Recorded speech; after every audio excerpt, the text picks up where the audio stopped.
Hey everyone, super excited to be here. This is my first time in Novi Sad. I'm from Zagreb, but I've never been here before. So yeah, amazing people, amazing atmosphere, and I'm just super grateful to be invited. So thank you, Miroslav, and everybody who took me in. Awesome. So let's get started.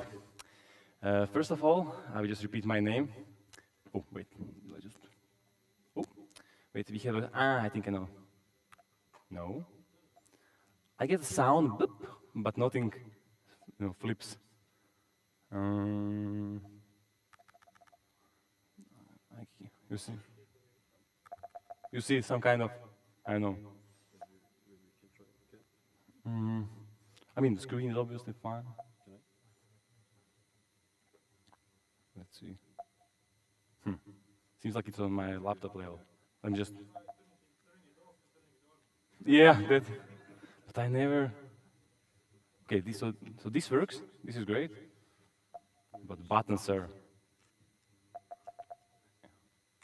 Anybody had this before? Well, this is very cool, but. Let's try to. This if I go here. Can I type anything? Okay, this is good. Let's go back. What the hell? Okay. Now it works. Woo. First bug fixed. Thank you. And this wasn't even live coding, so we get bugs error.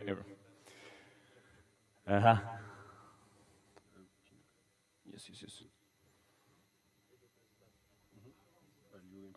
Yes, I think so. That's great. Okay, awesome. Now let's get started. So, my name is Matija, and I have a problem. So I made another web framework. So as you can see, we all have this snail in our ear, which is telling us what to do. But my snail, he's kind of deranged. So he said, Matija, okay, new framework. But that's not, framework is so 2020. TypeScript using is for it. Like we should use something cooler. So let's use Haskell. Let's use Haskell to make our new web framework. I said, okay, snail, have it your way. I just gave in. But then the worst thing happened. Snail got encouraged. He said, okay, let's take it further. Like framework, like everybody's doing framework these days. But why don't we make it a new language? Okay. And that's it. I just gave up, Snail won, and we did it. But the cool thing is that now we have a lot to talk about. So that's going to be, it's not going to be boring. So let's do it. So why? Now let's put all the Haskell and language stuff aside and just focus on the web framework part.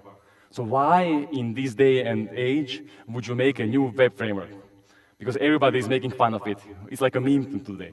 Like another web framework, we don't want to learn it, it's complicated. So, let's try to answer this question. So here's why. This is a search I did 2 days ago. So we have two main reasons. First reason is this development is important. So why is that? Because we have GPT, we are building space algorithms, we are using GPUs, whatever. But still, we have to deliver our end product to the user. And most chances are it's going to be a web framework. Sorry, web application. So you will end up using a web framework. So this means web development is still important. And we have to give it the proper attention. Another set of reasons is what you see in the orange box. Even today, in 2023, when we have the best tools available, better than we ever had before, when we search for web development, we get, why is it so hard? Why is it so messy? Why is it so complicated? So this means we have more work to do. And we should try to fix things. Okay, now back to the original title, DSL. So how many of you have heard of a term DSL in sense of programming? Let's do a quick show here. Okay, quite a decent amount of you. Nice. But still, let's do a quick intro. So all of you probably use DSLs every day, even if you don't know it. Even if you haven't heard of the term before, you must have seen this bad boy before. Good old regex. And this one is used to validate your email headers. So you just say, I want this pattern, use it on text, and let's see what happens. So regex is a DSL. Then this one, you must be familiar with it. Good old SQL. We were using it 20 years ago. Today we are using ORMs and all the fancy stuff, but we are still writing SQL. And we probably write it in the next 20 years, no matter GPT. So SQL is a DSL. And one more, sugar for the end, JSX. Letting us pretend we are writing HTML since 2013. This is a good one. So JSX is also a DSL. So there is one thing all of these DSLs have in common. They are languages. But they are not any kind of languages. They are very specific. It means you cannot use a regex to implement a graph search algorithm. If you can, you shouldn't.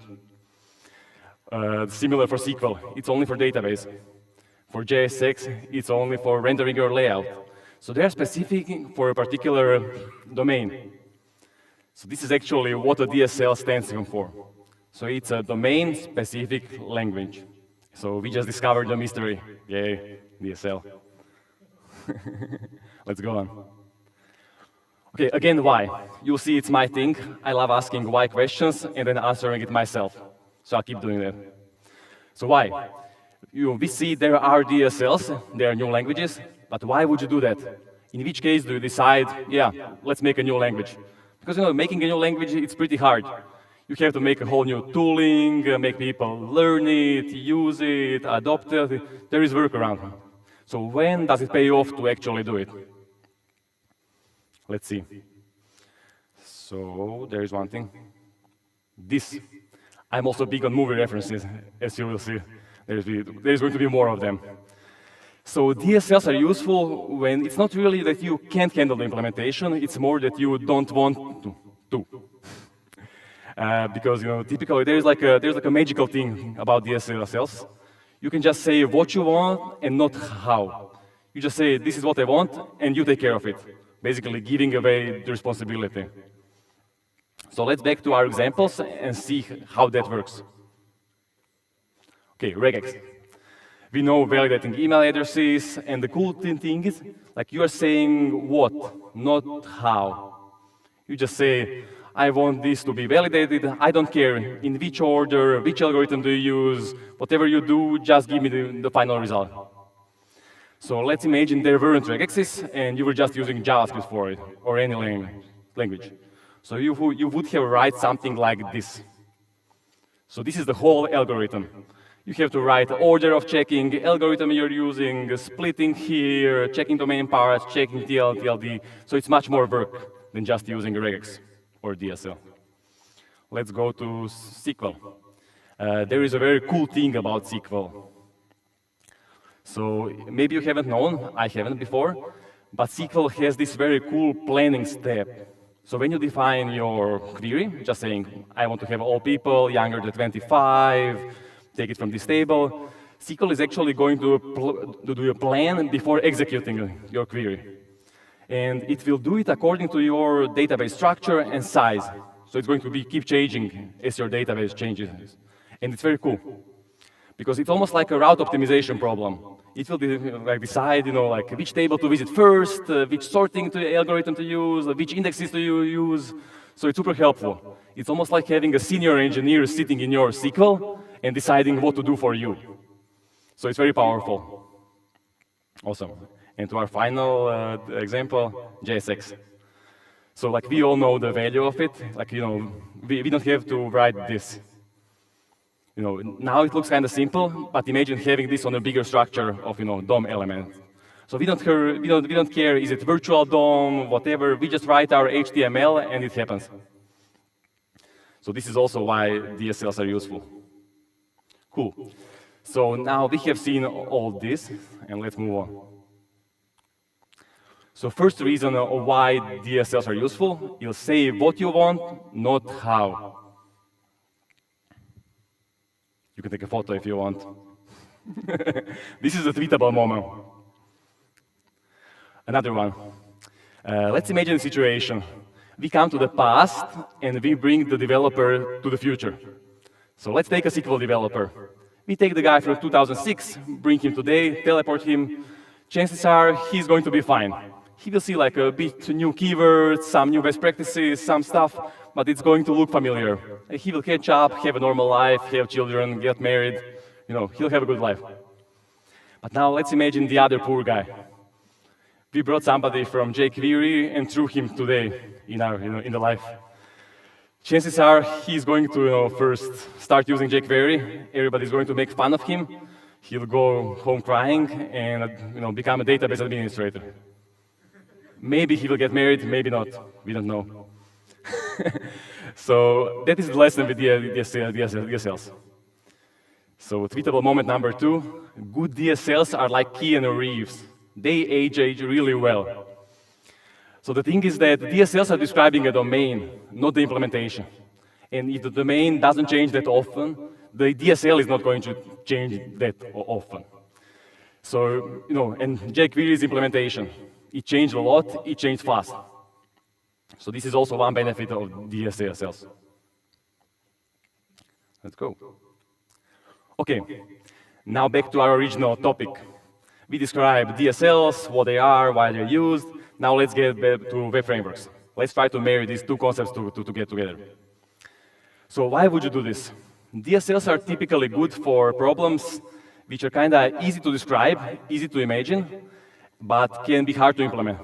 So sounds like web development, right? So this might be a good fit. So we can give it a try together. Now I want you and me to do some imagining. So we'll imagine the features in a DSL. Let's start from a blank canvas and try to design. Oh no, fuck.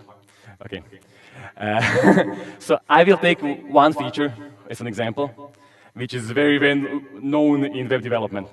It's something many developers lost many hours on it, even lives. I'm not sure if you saw enough of the next slide, but can anybody tell me what could that be? Any idea? Which feature is infamous for web developers? Any ideas? That one, yes, is solved, maybe. What else? Imagine something full stack, spans across the full stack.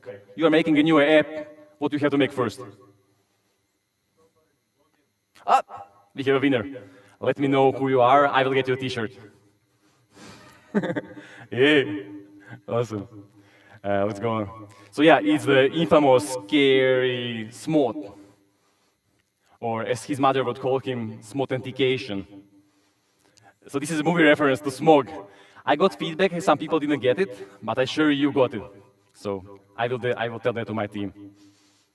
Awesome. So let's see how we can implement authentication as a DSL. Let's start with a blank canvas.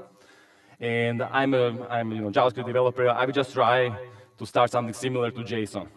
So let's say we have an odd block, like we are defining stuff here.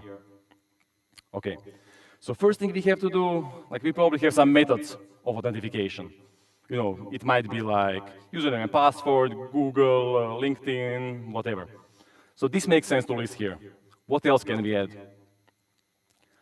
So let's say we are referring to some database model, like which is going to be used for storing all the stuff. Okay, that's user, cool. What else? We might want to add some extra details, like what happens after successful authentication. We redirect to homepage. Okay, makes sense so far. Let's see now. Oh, let's do back. Now I do like that. So I actually have a working example of this. Don't look. It's here. So it's very similar to what you just saw before. It is just a bit different syntax with a few more details.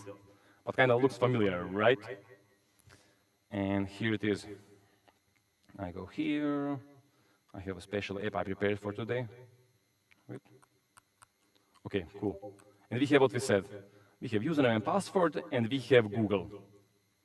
Let's try logging in with Google. Let it work. Yay, we are in. Awesome. I came to Armada. I'm having fun. And talk about DSLs. I'm not done yet, so I will just leave it like this. So it works. Awesome. And now, let's say we want to add another provider. Let's say we want to add GitHub. Let's go. GitHub. Okay. What's going to happen now?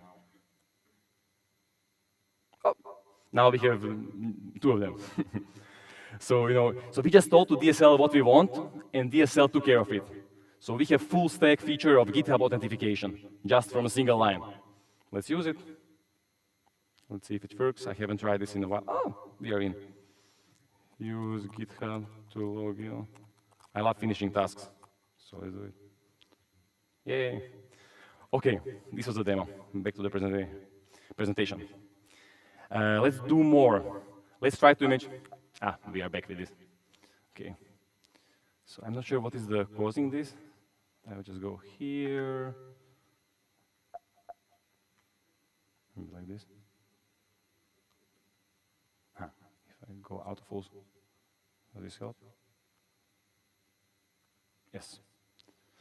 Can you just leave it like this? It is fine. I don't have to go full screen. To go. Right. Slideshow. Apologies for this. Okay, so let's do more. Let's try to imagine more features in a DSL.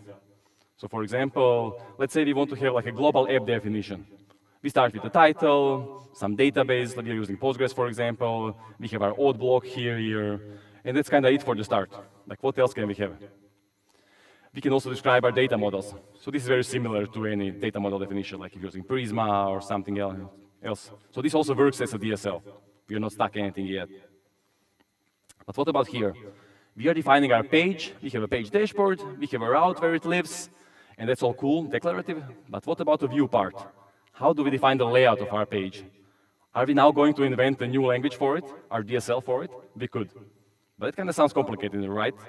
Maybe implementing a new language for view logic is not that useful. So I actually stand corrected on my previous claim.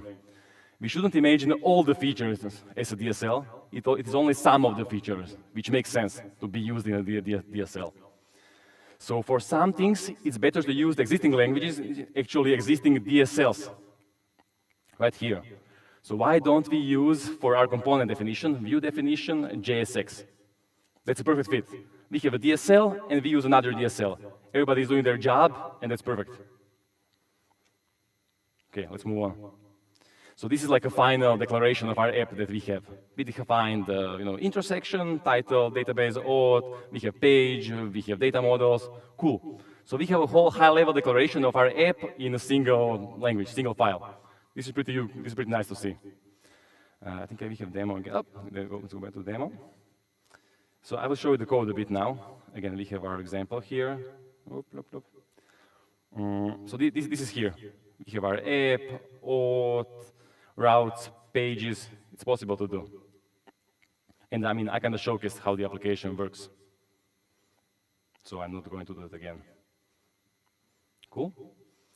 So before we move on, let's address the elephant in the room again. Man. I never had this before. Back to this. That's what she said. Yes. Thank you, audience. Yes. Please work. Okay. What about the elephant in the room? What about the LLMs? We have people asking us, like, why do you even bother doing a new language? Don't you know GPT is here, it's generating all the code for you, you don't ever have to code again. Why would you bother creating a new language? Or why is even React creating new versions of React? So there is one dirty secret about LLMs. Let's check it out. So it's great. LLMs help you, GPT, but the code it generates, you have to end up maintaining it, if you didn't know. So the thing is, I mean, we wouldn't have what we have today if it wasn't for all the languages we had before. Imagine if we trained LLMs on assembly or just jQuery. We wouldn't have gone this far. Like, we need these abstractions to actually make it teachable, to have enough data to teach the LLM. So this is why, in my opinion, we need to keep advancing both languages and libraries and frameworks in parallel with LLMs, GPT. They work together. The better abstractions we have, it's easier for LLM to learn it and apply it. So imagine if you trained LLM on this to implement the full stack auth or if it had to go through this. So this is actually just the backend part of what is generated, what's used on the backend for authentication. So the first thing is much easier, much less tokens to learn. Okay. So we wanted to try it out. We wanted to prove it. We wanted to use DSL and see how it works with GPT. So we made an experiment, and we actually made a GPT web starter, which produces your code in React, Node, Prisma, and also Wasp. So it's very easy. You just type in what you want, short description, and get your app code base. And it worked really well. We had about 15,000 applications in 1 month, and people use it for all kinds of stuff. I mean, I believe this is going to be the future of SaaS starters. Why would you use just a typical boilerplate if you can have a customized start for your application? So this does not develop the whole application for you. You cannot just say, make Facebook but yellow. But it's a great CRUD starter, with all the entities, tailwind, styles, login. This is super useful.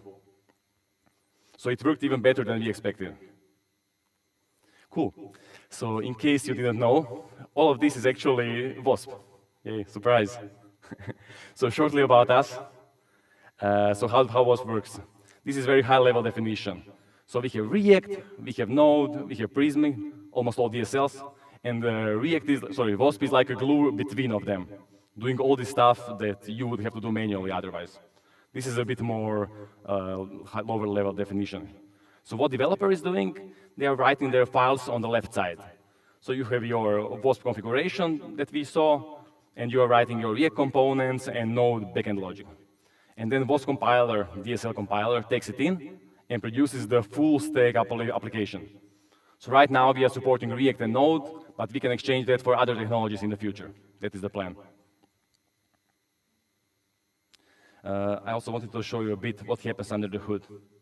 So if we go here, .wasp file is what is generated from your DSL file. So we get server, folder, web app, application. So here, for example, we have our auth. From this auth definition we saw, all of this is what you get. All of this is generated for you. If you haven't using this, you would have to write it by yourself if you wanted to roll out your own auth. And then similar on the backend side. Backend here, where is it? Here. Again, we have actions, auth, it's all type safe. A lot of stuff. And let's see if I got stuck again. Yes. We know the fix. Oops. Get out. Yes. Go full screen. Slideshow. Another cool thing to show. No, I will have to do it again. No.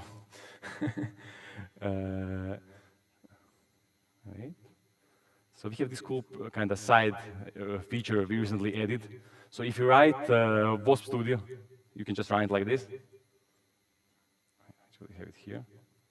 If you run Wasp Studio on your app, you will produce this kind of visualization.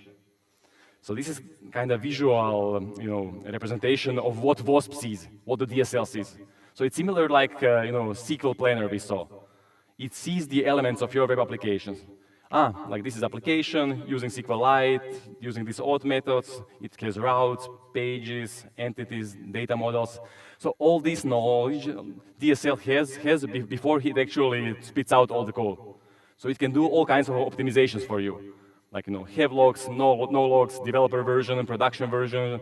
We are not doing plenty of it yet, but actually we have that, possibility in the future. And that's what we are very excited about. So again, back to our presentation. Yeah, maybe this is where work. Okay. So kind of the idea is, that DSLs move you from how realm to what realm. How realm is SSR, SSG. Do I use serverless? Do I use edge? That's all implementation. You actually, at least I don't want to care about this. What I want to know is, this is what I want to say to my compiler. Like, this is a resource-intensive task. Make sure it works. This is a long-running operation. take care of it. Optimize this for SEO, use SSR, whatever you need. I mean, this is the power that DSLs can offer to us. And just a bit more about us now. So we released we released beta at the beginning of the year, and then we started getting more serious traction. So we have about 20,000 applications created so far. We are getting close to 6,000 GitHub stars, and we are backed by Y Combinator and other investors. And that's it. Thank you very much. And if you scan this QR code and give us a star on GitHub, you will enter a raffle for a keyboard. So do it, and also find us on the booth. We are going to be here all day today and tomorrow, so come to chat with us, fight about frameworks, whatever you find helpful. I will enjoy to meet you. Thank you.